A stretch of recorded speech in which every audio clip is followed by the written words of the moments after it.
Hello there, everyone. This is Forrest coming at you. It's time for your Just for Today encouraging word. Losing self-will.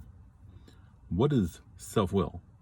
Well, I know Forrest's self-will got me to the point where I was a drug addict, alcoholic, and screwing up my whole life and hurting a lot of people. So that was my self-will. I chose what to do.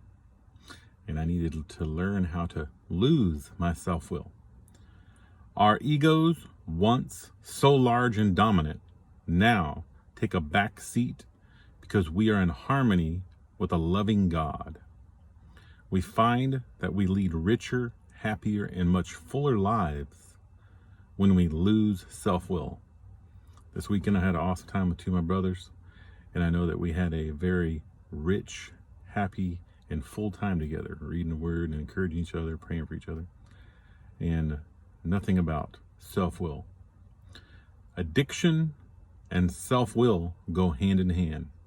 Addiction and self-will, doing what I want to do, doing what you want to do. Self-will, what you think is best.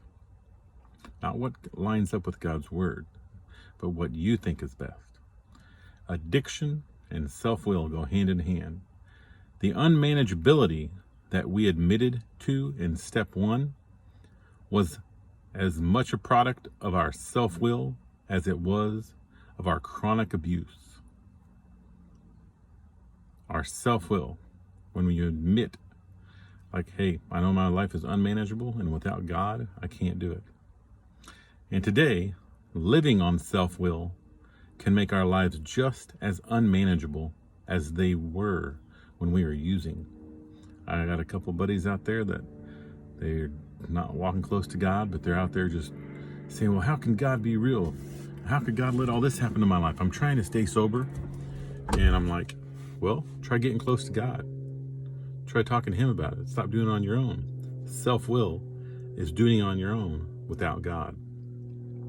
He created us to have a relationship with him. So when we don't have a relationship with him, not too many things are going to be going our way, because there's demons out there that want us to curse God and curse the one who created us. They don't want us happy at all in life. They want us defeated. When our ideals and our desires, our demands take first place in our lives, you ever done that? When you always want to do what you want to do, we find ourselves in constant conflict with everyone and everything around us. Try just doing what you want to do for a week, telling everybody, hey, I'm not going to do what you want. You got to do what I want. And how well is that going to work out for you? Self-will reflects our reliance on ego. Self-will reflects our reliance on ego. You ever heard what ego stands for?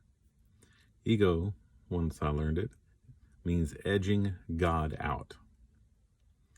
The only thing that will free us from self-will and the conflict it generates in our lives is to break our reliance on ego, coming to rely instead on the guidance and power offered by a loving God. The guidance and power. See, we can get guidance and power from God, or we can get guidance and power from the dark side. Because the dark side, there's only choice. There's only two choices. When you don't walk with God, you're walking with the dark side. It's A or B. There's no C. And would you like to get the power and guidance from the one who created you, the one who wants the best for you?